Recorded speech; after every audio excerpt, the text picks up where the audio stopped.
Okay, so let's get into a really cool story. It's one where this, ancient herbal wisdom goes head to head with a very modern scientific problem.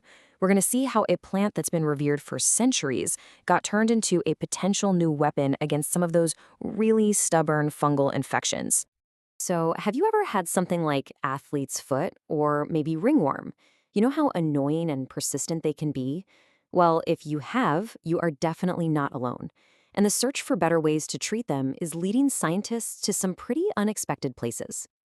All right, first things first, let's meet the actual culprits behind these infections. So let's break down our two main villains here. On one side, we've got Candida albicans. It's this opportunistic yeast that's usually just hanging out in our bodies, no problem. But when our immune system is down, it can cause issues like thrush. Then on the other side, we have Trichophyton mentagráphis.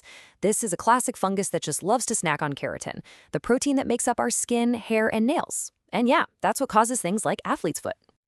Now, here's the real problem. The standard drugs we've been using to fight these things, they're becoming less and less effective. Just like we see with antibiotic resistance, these fungi are learning to fight back, and that means we desperately need new alternatives. And that search for an alternative brings us to the hero of our story, an ancient plant that researchers thought might just hold the solution.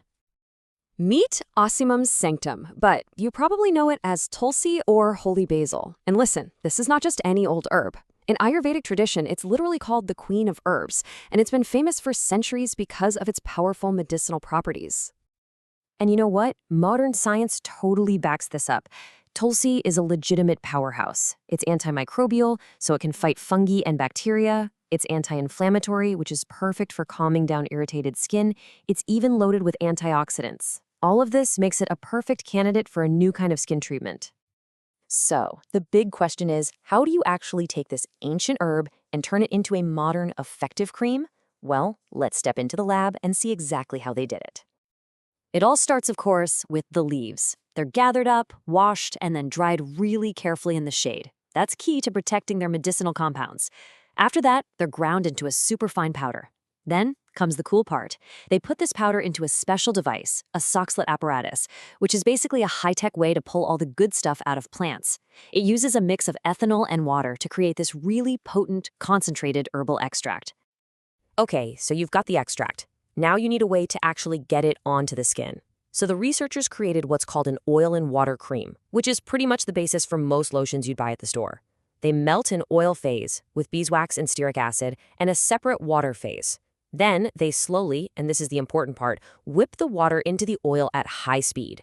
This whole process is called emulsification, and it's what creates that smooth, stable cream base we're all familiar with. And here's where the magic really happens.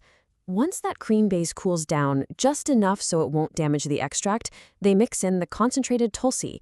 They add a little rose oil for a nice scent, do a quick pH check to make sure it won't irritate the skin, and there you have it. The medicinal cream is ready to go.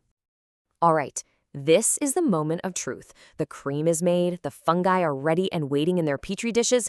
It's time to see if this herbal formula can actually go toe-to-toe with a standard pharmaceutical drug. So here are our competitors. In one corner, we have the Tulsi cold cream. In the other, we have fluconazole, a very common, standard-issue antifungal drug.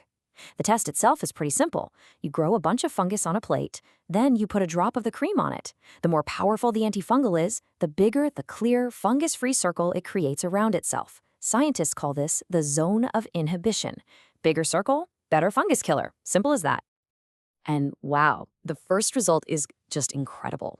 Against Candida albicans, the Tulsi cream created a 22 millimeter fungus-free zone. The standard drug, fluconazole, it only managed 18 millimeters. The ancient herb didn't just hold its own, it actually won. Now for the second round. Against the fungus that causes athlete's foot, it was a much tougher fight. Here, fluconazole did come out on top with a 21 millimeter zone. But look, the Tulsi cream still put up a really strong fight with 16 millimeters. This proves it has real power against different kinds of fungi, what scientists call broad-spectrum activity. So what does all this really mean? Let's unpack the significance of what we just saw. That number right there, 22 millimeters, that's the one that really makes you sit up and pay attention. It's clear, hard data that shows this herbal cream has some serious antifungal power. It also suggests something really interesting, that maybe the complex mix of compounds found in a natural plant can sometimes outsmart microbes in ways a single synthetic drug just can't. And hey, you don't have to take my word for it. The researchers themselves said it best. Their conclusion was that the Tulsi cream is a promising, safe, and natural alternative. This isn't just some old folk remedy, it's a scientifically tested formula with very real potential. It really makes you wonder, doesn't it? As we face these huge challenges like drug resistance, this whole study shows that some of the answers to our most modern problems might just be waiting for us. In the wisdom of the past, hiding in plain sight, in these ancient plants and traditional knowledge.